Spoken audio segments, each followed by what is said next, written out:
Rebekka Endler. I'm a freelance journalist from Cologne, and I was asked to talk about chaos by my friend Paula. And I thought, chaos, great. I thrive in chaos. I love chaos. And if my speech is going to be very chaotic, well, at least it will be some kind of performance art. And then she's like, sorry, it's not chaos, it's actually courage. I was like, okay, well, if I back out now, we all know what it's going to look like I'm a coward. So well played, Paula, well played. Courage. Courage, and this is a tweet by a scholar and a risk analyst called Nassim Nicholas Taleb. And he says, courage is the greatest of all virtues because you can't fake it. Well, maybe you can't fake it, but I think you can train it like a muscle. And actually right now I gave away my lesson to all of you right away. You can train to be courageous. So what is courage? So we all think, oh, it's bravery, it's taking a leap, going into the unknown and risking something. But what really makes courage? And I did what all journalists do when they're confronted with a topic and they think, meh. They go to the street and ask people. So I took my little microphone and I went to the street and asked, what was the last courageous act you did? Saying what I think about a project towards my boss. Wow, you're the only person answering. Because I was downstairs talking to people and everybody's like, I don't know, no, I don't want to talk to you. And nobody had an answer. So you had an answer. Thank you very much. You have courage, and saying what you think is a great courageous act. But like I said, my answers were all absolutely meaningless. People didn't want to talk to me about it, and I thought maybe that's because we don't want to brag, except for social media. But I wasn't doing an Instagram story. I was just there with my microphone, so I didn't get any answers. So that was not a good starting point. So then I thought maybe I should look at what's been done, research on courage. And I don't know if any of you know Radiolab. Anybody here listens to Radiolab? Yes. Go listen. Please go listen. It's a podcast and it's about really nerdy subjects that you actually don't know that you are curious about, but trust me, you are. It's amazing. It's done by two guys and they have one episode that is called How to Be a Hero. So I thought, great, an episode on how to be a hero. Maybe I can find out something and let you all know how to be heroes. Well, turns out it's a little bit more complicated than that, because what they did is they took people who got funded by the Carnegie Hero Fund, and it's an award delivered to people who have done outstanding, courageous acts. So in this case here, I don't know if you see it, this woman saved another woman's life by beating a bull. She was driving in her car, she was in her early 20s, and she saw a woman getting picked up by a bull on its horn and tossed around, and she immediately jumped over an electric fence, got hold of some pipe, and beat the crap out of this bull.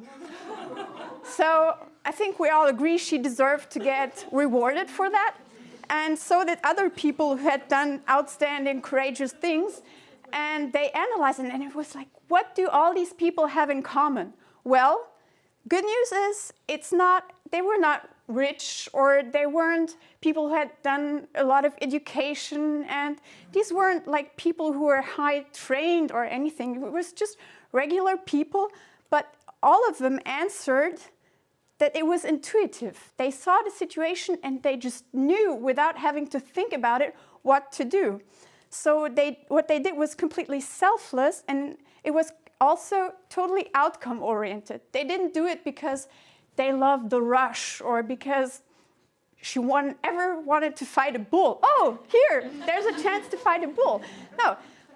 And the other thing that all of these people who won the award had in common was that to them, the other person's pain, and this is counterintuitive actually, the other person's pain didn't play a part in it. They weren't empathizing, because the thing about empathy is as soon as you start empathizing with someone, it literally means feeling their pain. And once you feel the other person's pain, you're like, no way, no. So they just analyze it. It was very situation oriented. And what they said is it's like a muscle. When you grow up, and this is we are all too old to learn it. So we either are intuitive heroes or we're not. That's the bad news. But if you have a kid, train them, tell them what's the right thing to do. And when the moment comes where they are faced with a life or death situation, they will just know what to do. But if some of you think I would like to be more courageous and you're not a child anymore, I think there's a way to learn how to be courageous. And you learn it from people who are not necessarily courageous, but who are just very much into risk-taking. By the way, this is me. I love risks. This is probably why I'm here. I don't care whether you learn something or not. I'm just like, woo, I'm alive. I'm talking in front of people. That's why it's selfish and it's completely action-oriented. So actually, this is 13-year-old me. Because when I was 13, I was very awkward. I was not a girl, not yet a woman. I was just something in between. And I was on a vacation with my brother in France. And I had been sitting for hours there watching Italian shirtless men play volleyball.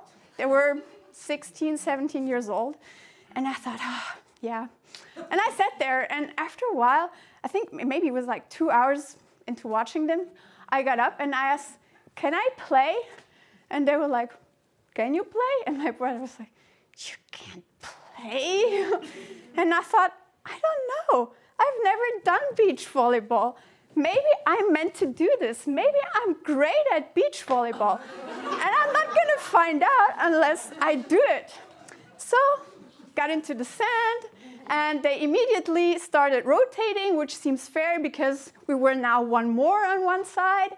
And then they kept rotating until they rotated me out, and then they stopped rotating. So guess what? I sucked at beach volleyball. But I had tried. So don't ever assume you suck at something just because you've never done it before. Truth is, most of the time we do suck when we try something for the first time, and it's okay. There's a very few things that we're naturally good at. And I think that's pretty much what it is. But even if you suck, you might realize that you like to do it and that it's worth getting into and trying to be better at it. So yeah, second point is something I unlearned while becoming a teenager and had to relearn being an adult is don't be afraid of failure.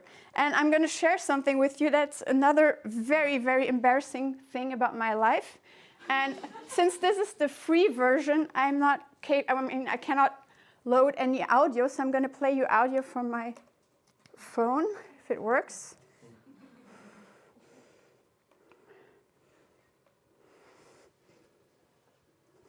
No? Was? Ach, ich hab. Nee, guck mal hier, ich habe es ganz schlau gemacht. So. Danke, Vera. Ich fürchte es umstecken.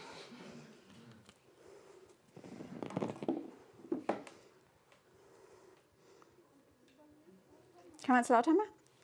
Das muss A sein, der Rest ist... Nee. Ich mach, was Sie wollen. Ja, dann loggen Sie das ein. A. Ja. Skilanglaufstöcke sind eingeloggt. Jetzt sagen Sie mir nicht, dass es falsch ist. Doch, hier ist es falsch. Ist der Rollator. Ist so. Was dann folgt, ist ein Yeah, unerträglicher... I mean, even if you didn't understand it, you heard the melody. You all know what it is. So,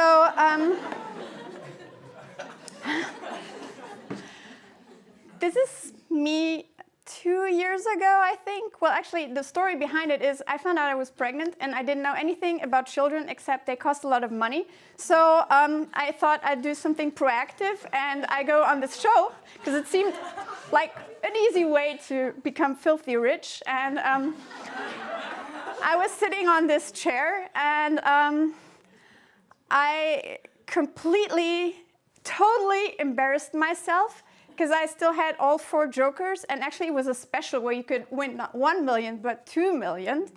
And with 4 jokers left and only 5 questions to the 2 million thing, I thought, this is, I felt so good. I was like, it was a Slumdog Millionaire moment actually. And then I burned my wings flying too close to the sun. And Paula was there, she can test, it was very painful to watch. That wasn't even the worst part, because I don't know if you noticed, but it's not live, it's taped. So while it happened, only the people who were there knew what had actually happened. And then I went back home and I got over it and I stopped thinking about it, and then it was aired. Yeah, and I've done really cool things in my journalistic work that absolutely nobody cares about, yeah?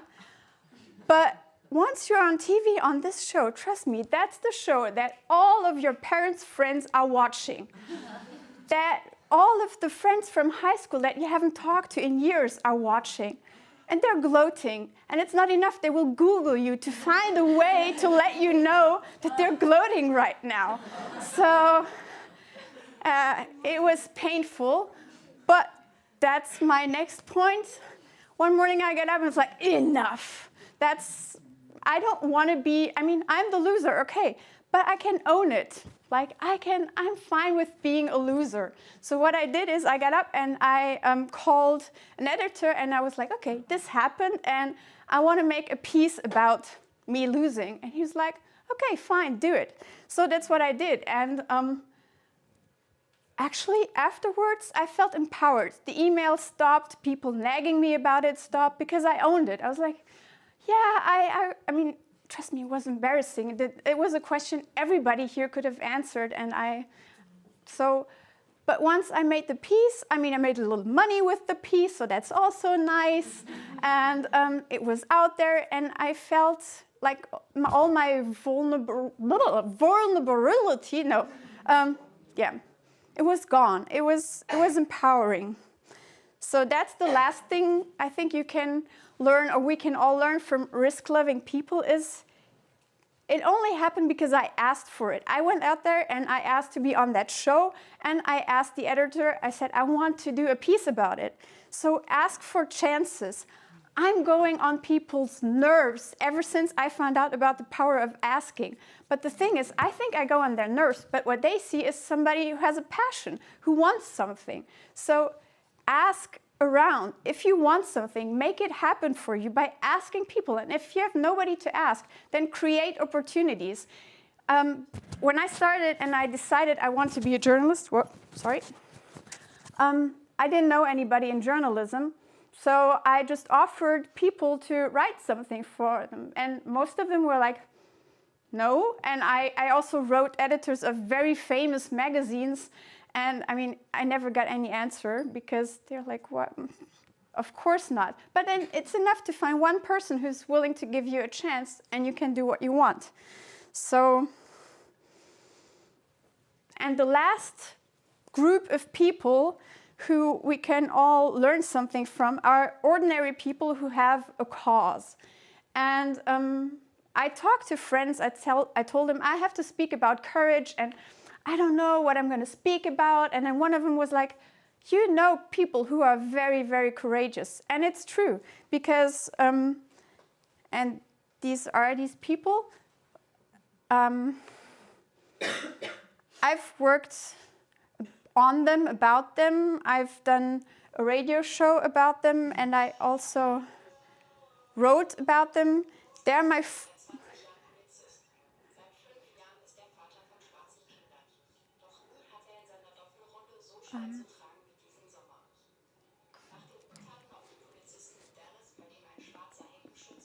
I'll turn the volume down and I will just tell you what it says. I think that's easier. Okay, this is the way. Yep. No. Den Ton ausmachen. Hä? Ach so.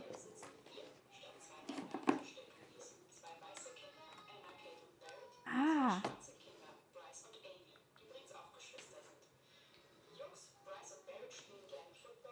Okay, guy. Danke, Paula.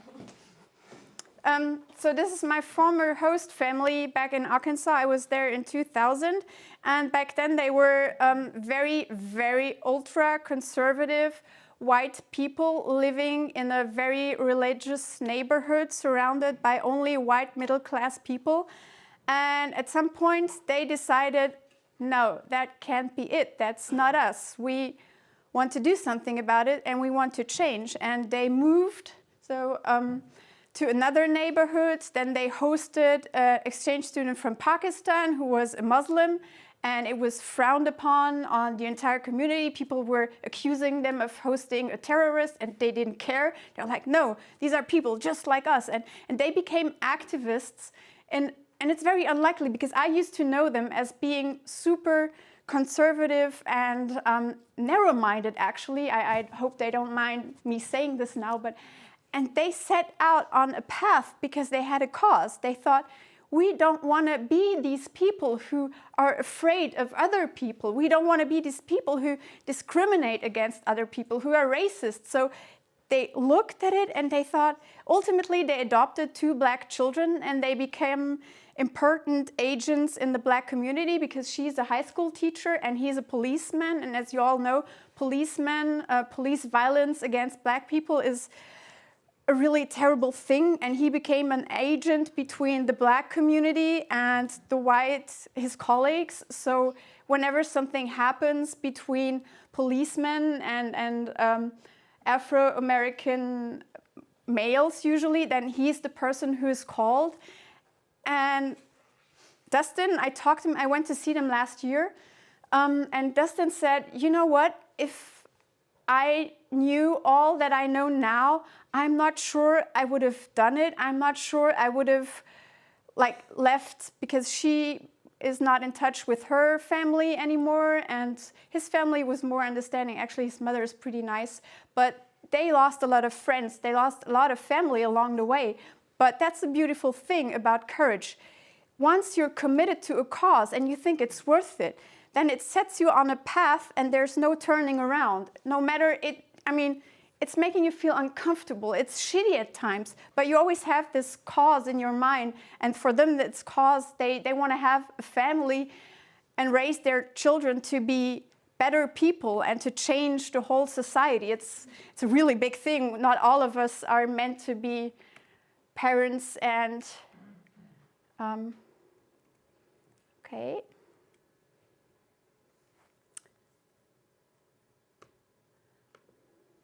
I'm sorry, I'm a dork when it comes to huh? Yeah. Okay.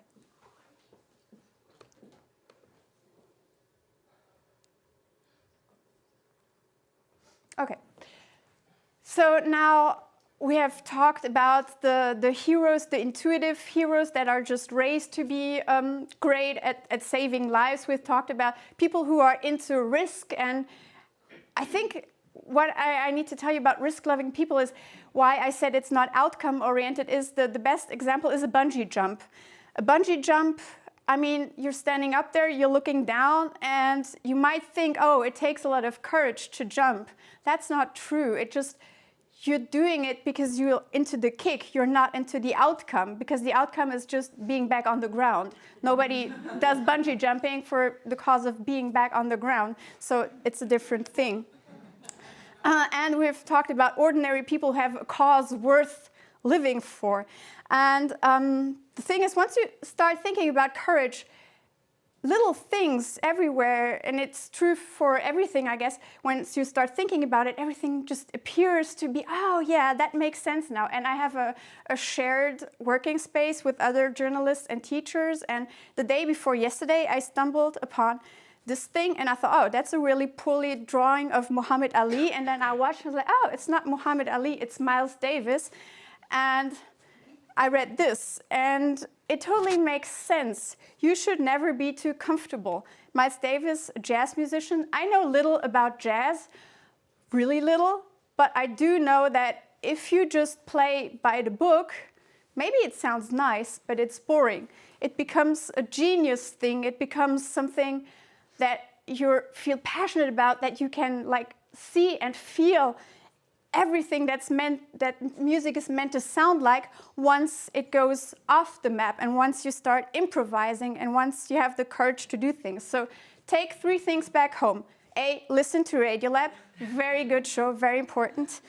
B, find a cause that's worth making you feel uncomfortable, because you will feel uncomfortable, but if you believe in a cause, it's totally worth it. And C, make jazz. I was planning to put audio in there, it didn't work, so just imagine jazz and yes, that's it. Thank you very much.